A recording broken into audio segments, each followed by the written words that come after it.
No, your eyes don't deceive you. I am back. I am out of the basement. I have come back up from vacation.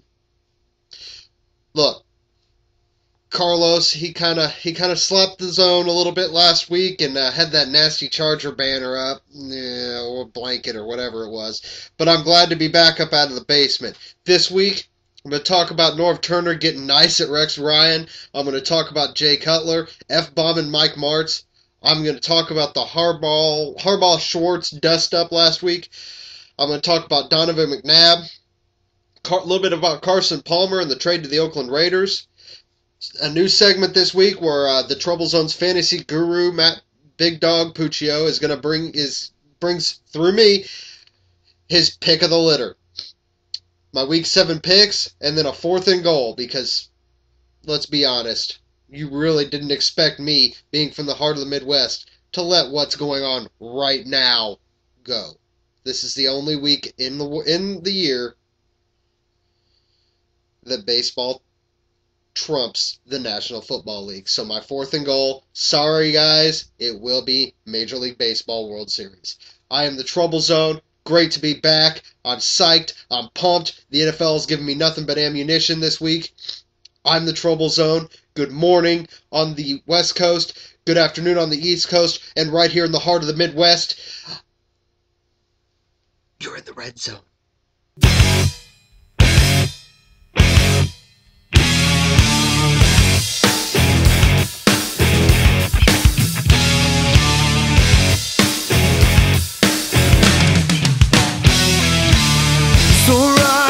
At night, your man is high on life. I rhyme the same way. Now I'll decide.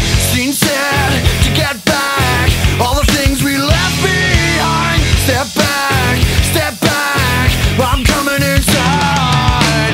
Alright, not here to start a fight. Are you receiving me?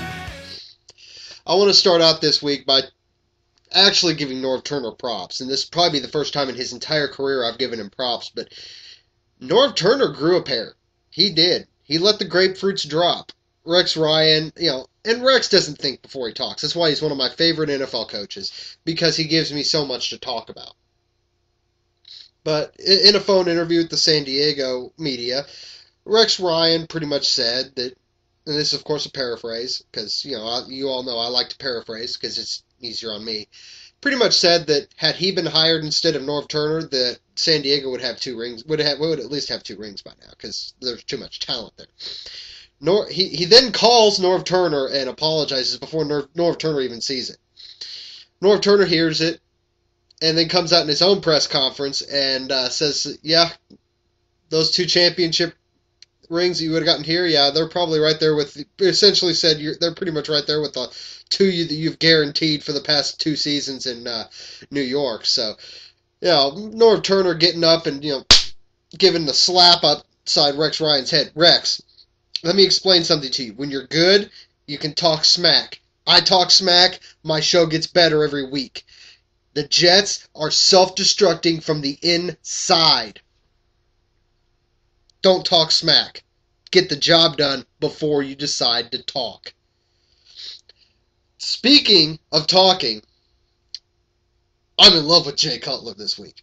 Everybody knows I am not a fan of Mike Martz. I think he's a horrible coach. I think he's a horrible coordinator. I think he's probably one of the biggest morons in the NFL today. You want evidence of that? Just look at his time in St. Louis. Moron could not manage the clock whatsoever. He couldn't build an offensive line to save his quarterback's life. And the Rams went from a Super Bowl championship team, a playoff team, to probably one of the worst teams in the NFL under Mike Martz. So when Jay Cutler literally looked at him and just F you, essentially, I loved it. Finally, somebody said to Mike Martz's face what I've been wanting to say to Mike Martz's face since he was the head coach of the St. Louis Rams. Do I think Jay Cutler was out of line? Hell no. Do I think it's pathetic that him and Mike Martz are just dusting it under the table now? Yeah. Oh, it was no big deal. It was in the heat of the moment. No. Mike Martz, you're an idiot and you suck. And Jay Cutler finally saw through your BS. And he's dropping F-bombs on you. Why? Because you don't know what you're doing. Speaking of coaches, everybody's taking a side on this.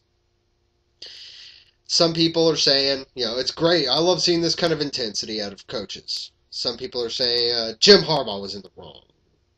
Well, some people are saying Schwartz shouldn't have taken it that way. Look, I'm backing Jim Harbaugh on this. The dude's intense. He's a happy dude. And yeah, if Schwartz can't handle getting slapped on the back, dude, you better go coach basketball or soccer, because this is the NFL. It's a contact sport for everything. And if you can't handle a little pat on the back, then you're in the wrong business. If you're that much of a pathetic little pansy that you're going to take getting smacked on the back as an affront, grow up. Jeez. You've got more gray on your head than I do in my goatee. And I'm old, and obviously, mentally, I'm older than you. That's pathetic. I had respect for you this season up until that point. That was the most pathetic display I ever saw. Like you were going to do anything to him. If you had thrown a punch at him, he would have knocked you straight on your ass quicker than you could have counted to 3. Just quit being an idiot. Speaking of idiots, somebody who just cannot quit. And no, I'm not talking about Brett Favre for once. Look, folks, I know he's got a huge fan following out there, but stick a fork in Donovan. He's done. All right? Andy Reid traded him to a division rival. And then that division rival sat him, benched him. And then he gets sent to Minnesota. And guess what? They benched him now. Donovan, give it up. Go home. Enjoy retirement. You've made more than enough money to survive for the rest of your life on. You're just embarrassing yourself at this point. Stick a fork in Donovan McNabb. He's done. Why the Vikings went after another ancient quarterback, I will never understand. I think it was a stupid move. We saw what getting Brett Favre to come back last season got him. And obviously, Donovan McNabb is going to do him even worse. Now, I want to shoot down some rumors. Yes, Carson Palmer was traded from the Bengals to the Raiders. No, Carson Palmer will not play this week. You have the Zone's assurances on that. Carson Palmer has less of a chance of playing this week than Terrell Pryor. You can be sure that you have a better chance of seeing Terrell Pryor on the field throwing the ball than you will see Carson Palmer. He has not had enough time to get ready physically. Yes, mentally he may be ready. He has been following football the whole season. He's been watching the defenses.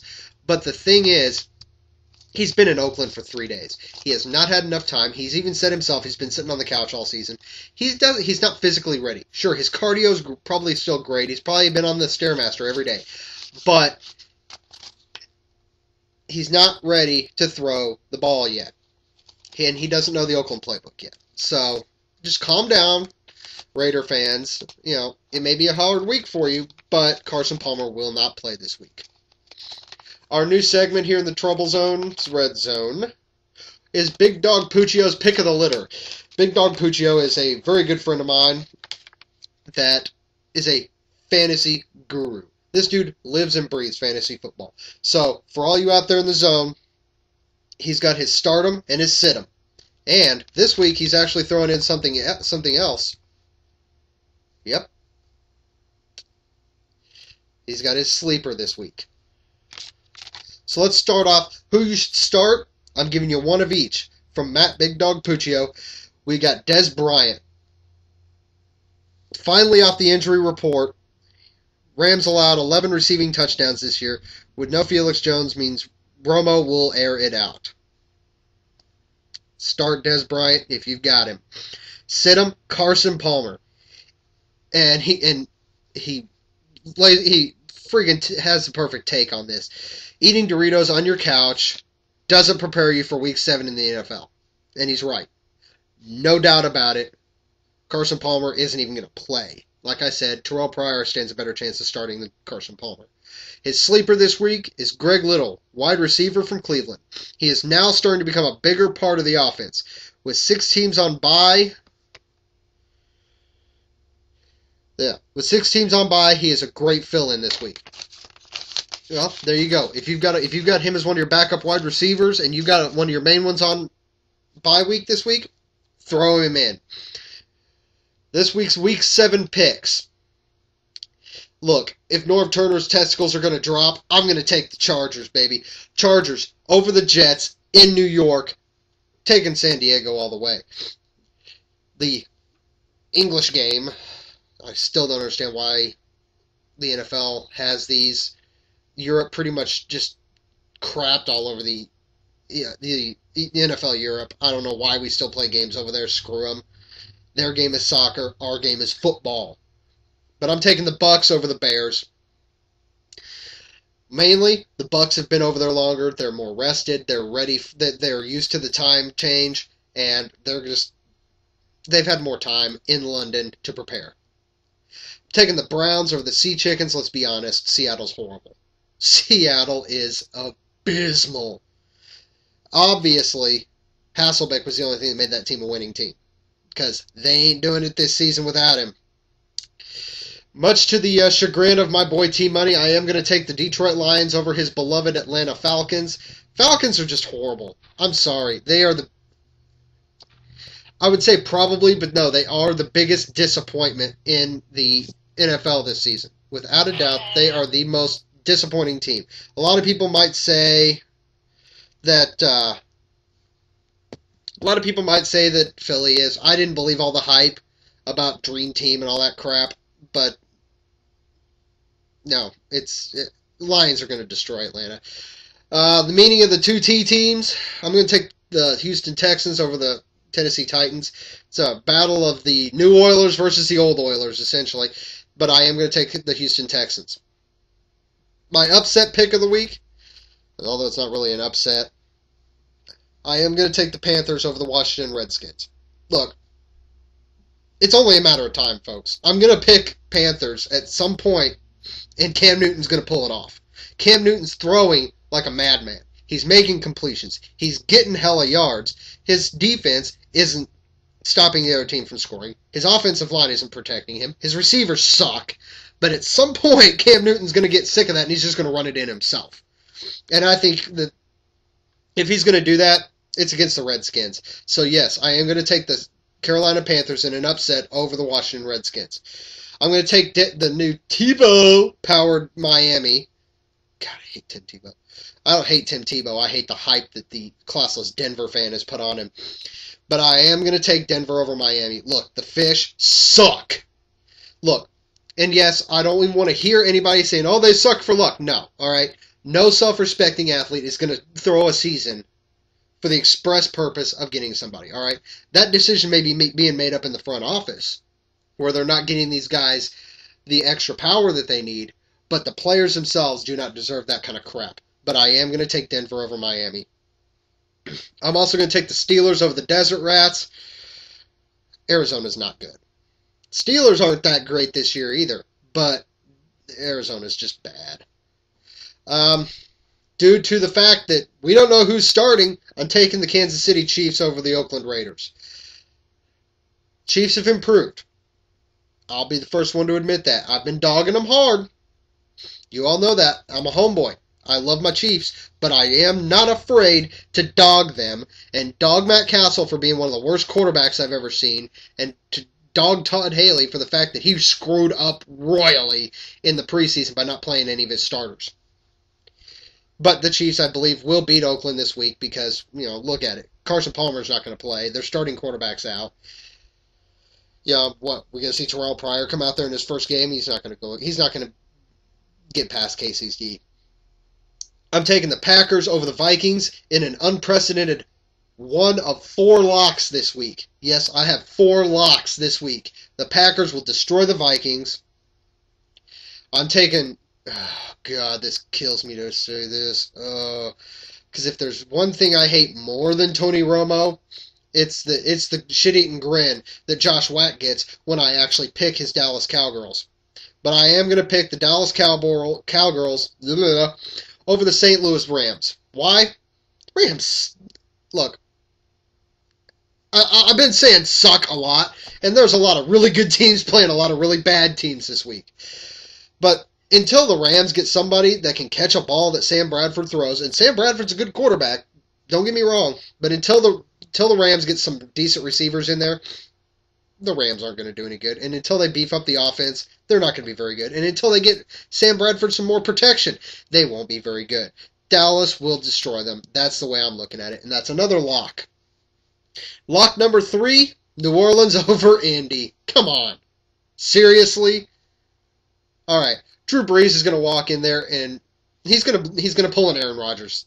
Just like Aaron Rodgers did in Atlanta, Drew Brees is going to walk in there and put on a freaking quarterback clinic. We all know it. Indy can't stop him. Indy can't score. My last lock of the week happens to be my last pick of the week, and it is on Monday Night Football this coming week. I'm taking the Ravens over the Jaguars. Duh, no brainer. It's going to happen.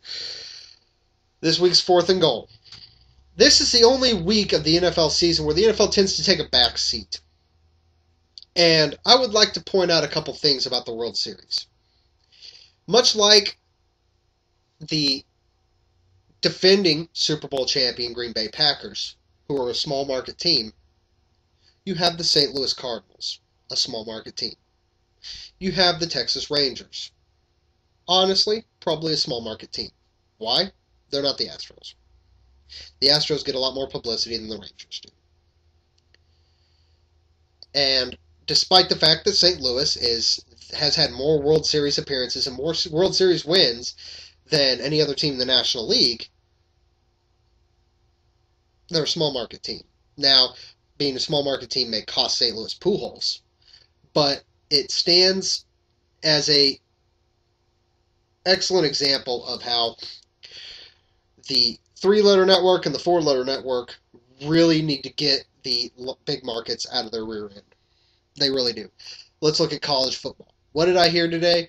Well, we're going to talk USC football. What?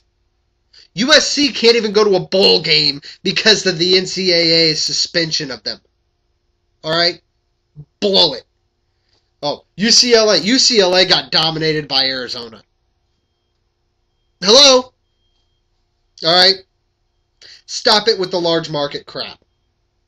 The Yankees. Where's the Yankees, huh? Where's them Yankees? Where's the Red Sox in the series, huh? No.